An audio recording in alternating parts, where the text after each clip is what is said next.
Blimey first met Guido, Reni's Lucretia when she was the centrepiece of an exhibition, The Power of the Virtue, here at Bowes Museum last year in October.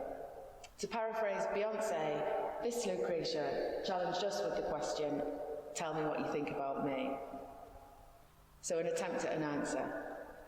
You have no definitive author, or at least your story, traditionally dated 509 BC, hasn't. Accounts of your experience are brought to us by various male historians and poets of late 1st to 3rd century BC. You might not even have been real, yet you are famed for your agency as a catalyst for political change. Your virtue and beauty are brought to bear as momentous signifiers of a feminine subjectivity, causal to the beginnings of the Roman Republic. We hear that your story is one of the most significant occurrences of violence against women in antiquity, and that in this Lucretia, you had a voice. Or, as contemporary classicist Mary Beard writes, in a well-known story from the early history of Rome, the virtuous Lucretia, raped by a brutal prince of the ruling monarchy, was given a speaking part solely to denounce the rapist and announce her own suicide. Or so Roman writers presented it. What really happened, we haven't a clue. Not having a clue was more or less our starting point too. So we've heard of you, Lucretia, but how do we see you? Looking at the painting, we all had suspicions about it. Where's the pain? Where's the shock, the trauma, the blood, the reality? Real women bleed, don't they? Great artists, including Titian, Dürer, Botticelli, Raphael and Reni, have mythologized you in paint for us over centuries. But in 2020, is it possible to see past the denial of female subjectivity by the patriarchal psyche in these works of art, in which women, albeit mythical women, are beautifully pictured as interchangeable and often disposable? There's something quite disturbing in your depiction as hollow, white, shining, inanimate mannequin, a fetish like an artificial stand-in for flesh and blood trauma, pain and reality.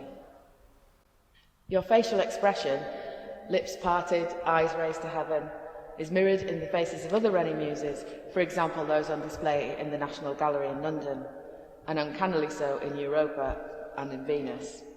There's a visual resonation between Reni's aesthetic code for spirituality, submission, desire, ecstasy and virtue, and today's code of the selfie. Look up towards the camera, extend your head away from your neck, relax your mouth and exhale, blowing air through your lips. Both the art gallery and social media are synonymous with the construction of image and identity.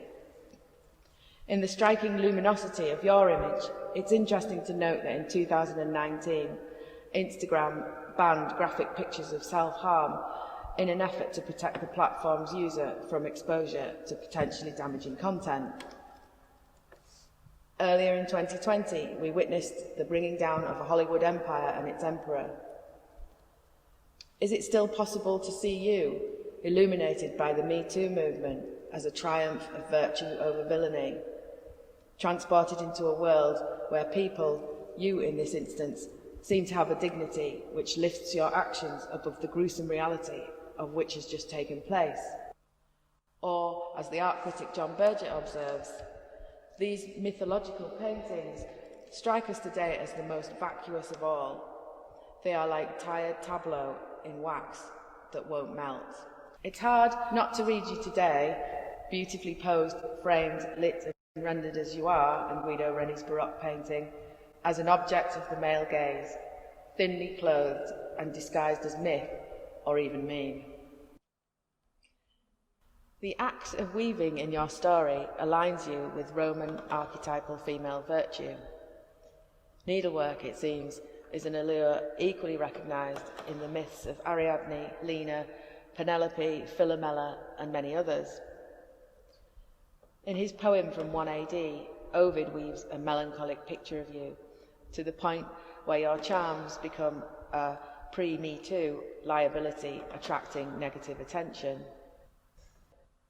You made clothes, maybe to assert and define your own personality in external appearances, Yet your ordeal is always signified by an artfully staged lack of clothing. In 2020, it's not easy to see sewing as a virtue that leads to a fate as traumatic as yours, especially if we compare you to contemporary women artists that use this most feminine of crafts to powerfully explore and exploit perceptions of female subjectivity. Judy Chicago, Tracy Emin, Louise Bourgeois and Kim Suja, for example.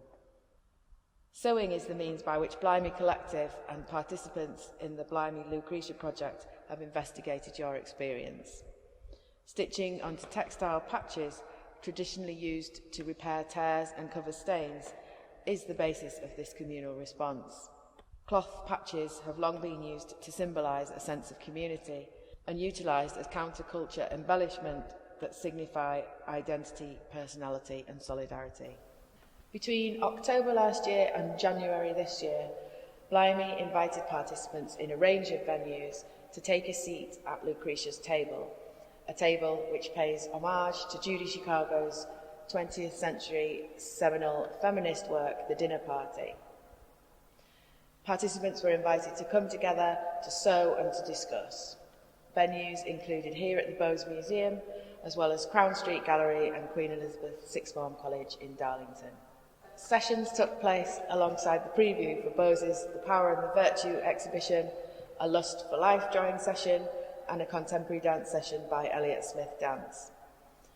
Participants included members of the public, artists, school and college students, and Nasty Women North East. From these events, the project widened as participants shared your story and passed on patches for others to work on away from the table. The 500 stitched responses and the conversation surrounding their creation give voice to thoughts and feelings about you, not as definitive, but as interpreted and shared by each individual contributor to the project. The gesture of piercing you in this way perhaps acts as a collective redress in the conversation around the representation of women in male-dominated narratives, a rallying call of female empowerment on your behalf that physically and symbolically addresses the question of how we might show you what we think about you, Lucretia, whoever you might be.